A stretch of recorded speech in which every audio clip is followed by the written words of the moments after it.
guys quickly. It is Causes Weekend, so if Cortney, we'll start with you. If you just want to tell us a little bit about We Fight Like Girls and why you chose that, and then we'll jump to Shayna and Sydney, and you guys can talk a bit about Friends of Jacqueline, and then we'll wrap it up. Yeah, so I'm playing like We Fight Like Girls. It's for Michaela Ricks and her sister. I played with her growing up a little bit. She's a couple years older than me, but we played on some club teams together, some some travel teams together, stuff like that. And essentially her and her sister, within a year of each other, both are very healthy young women, and they both came down with cancer. Thank God they are in remission and everything seems to be okay now, but I'm just trying to bring some awareness to their little foundation that they started, and they do some fundraisers, and all the proceeds obviously go to cancer research. So just trying to help them out with that. Great, thank you. And then Shayna and Sydney. So the Friends of Jacqueline Foundation is basically an organization that pairs children with pediatric cancer to sports teams, clubs, whatever that child is interested in. And that team will take the child under their wing. They become basically an honorary member of that team for life, not just for a year or so, like forever. They are part of that team. And the team kind of guides them through the treatment process, is a support system for them and their families. At the University of Florida, me and Sydney actually connected with Friends of Jacqueline, and were able to match with a child named Jada, and she is a part of the Florida Lacrosse team now. So it's a really awesome organization. Awesome. Yeah, just to piggyback off that, I just think the greatest part of it is really getting to know these kids. I know Florida softball was very close with their child as well, and across the board, anybody who does Friends of Jacqueline really takes pride in what they do. And this young child becomes like a sibling to you, and I'm still in contact with Jada and her mom, and I've been graduated for 2 years. Shayna's been graduated for 3. So I think that connection piece, whether they're healthy and they have a perfect life now, or they're still sick and dealing with the hardships, but I think all in all, the connections and the relationships you make with not only the child but their family and the support system that you give them is the biggest piece that I've seen light these kids up. So it's a very cool, humbling experience, and I think that not only does the child need it, these teams need it to kind of play for something bigger and see the big picture, not just the little things of lacrosse. Like, lacrosse is so much bigger than just the sport,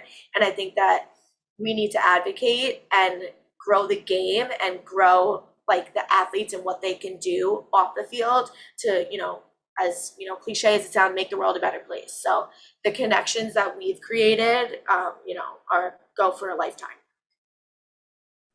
Perfect. Thank you all so much, and that's it. Thank you. Thank you. All right, first off, I want to thank you guys for joining us. The big question of the day, I'm going to have you guys go around the horn. We'll start with Kylie, and then go to Nicole, and then to Taylor. This is Causes Weekend. So if you could just tell us a little bit about the cause that you're supporting, a little bit about why it's important, that'd be great. So I'm playing for Headstrong Foundation this season, and just really grateful to be able to do so. Nicole founded it, and he lost his battle with cancer. He played for Hofstra, which is on Long Island, so it's close to home for me. And they've just been really supportive in a lot of my endeavors in the lacrosse community, and the things that they do for people and families affected by cancer, especially in the lacrosse community, is just second to none. So any way that I can give back by playing the sport that we love is a really, really special thing. Great. Nicole? Yeah, so my cause is actually Team Impact, and for me that was close to home a little bit, because we actually used that program while we were at Syracuse, and we adopted we had a teammate, her name was Maddie, and she was a part of everything for us. She was a part of our team. We embraced her, her family embraced us, and they were the most supportive people ever.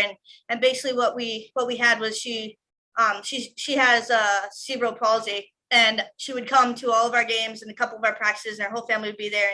And we gave her her own jersey. She was really a part of the team. And as much as we may have impacted her. I think the biggest impact was what she made on us and how she inspired us every day. And she always had a smile on her face, no matter what it was. And she would FaceTime us before our away games and pump us up. And her support, our support to her, I know meant a lot, but her support for us, I think really, really meant a lot to us as a program and as a team. Great. And Taylor? Hi, so I'm playing for Zacking Against Cancer Foundation. It started off more as a local foundation. Who it's for is Zach. He was a native of Howard County, which is where I'm from. He was from a local high school, and then later on went to Maryland and was actually a manager on the basketball team. And this was a couple years ago, but he started the whole Zacking that went like worldwide, like a bunch of celebrities, all that was doing that for him. But basically the foundation is to help people and families affected by cancer. And it could be anything that they need costs for, whether it's just rides to and from getting chemo. It's really just to help these families get through like a really difficult time. And I think it's great what they're doing for everyone.